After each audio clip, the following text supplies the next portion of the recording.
اردو اور آذری دو زبانیں، لیکن ان میں ایک ایسا حیرت انگیز تعلق ہے جس کے بارے میں شاید بہت کم لوگ جانتے ہیں۔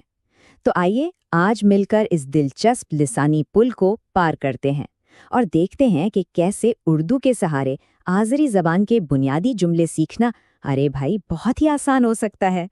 کبھی سوچا ہے کہ کوئی نئی زبان ان الفاظ سے سیکھ لی جائے جو ہمیں پہلے سے ہی آتے ہوں؟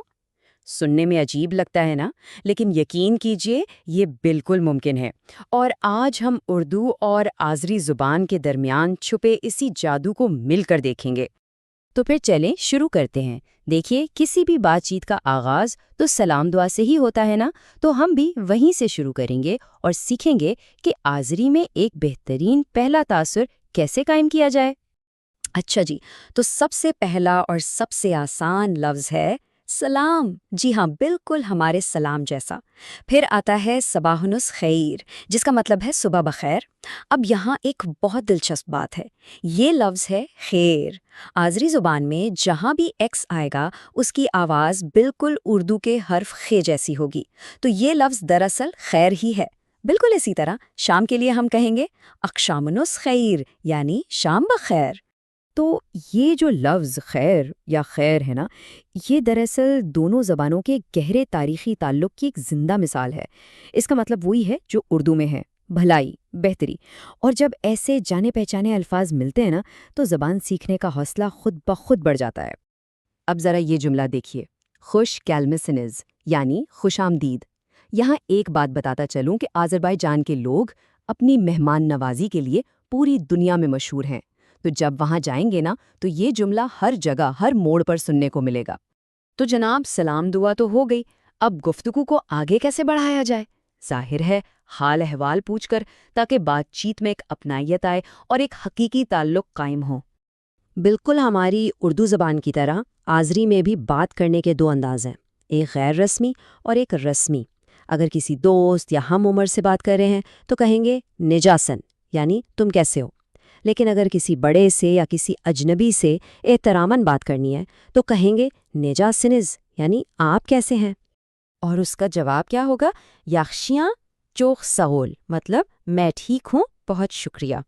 اچھا، یہاں ایک اور تلفظ پر غور کریں۔ ساغول میں جو غے ہے نا، اس کی آواز بہت ہی نرم غے جیسی ہے، اتنی نرم کہ تقریباً سنائی ہی نہیں دیتی، اسے بس بہت ہلکی سے ادا کرنا ہے۔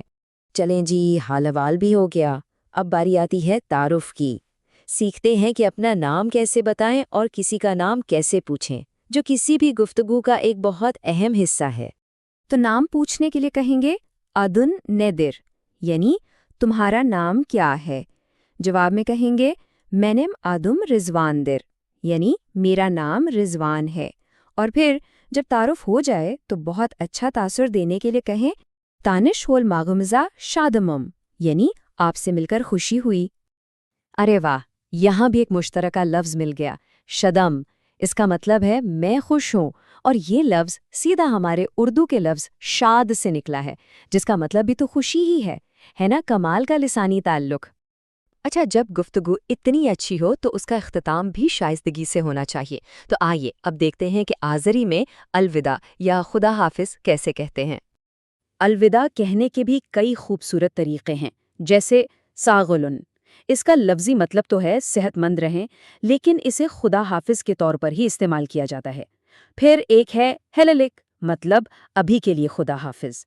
اور ایک اور بہت پیارا جملہ ہے گیورشندیک، جس کا مطلب ہے پھر ملیں گے۔ تو جناب، اب وقت آ گیا ہے کہ ہم نے جو کچھ بھی سیکھا ہے اسے ایک ساتھ جوڑ کر ایک چھوٹے سے مکالمے کی شکل میں پریکٹس کریں۔ ٹھیک ہے، تو فرض کریں دو لوگ بات کر رہے ہیں۔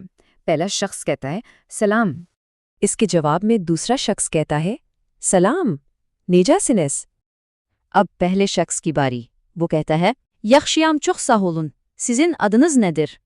اور آخر میں دوسرا شخص اپنا نام بتاتا ہے، مینم آدم علمیدر۔ لیجئے جناب، ایک مکمل، مختصر اور بہت ہی شائستہ گفتگو ہو گئی۔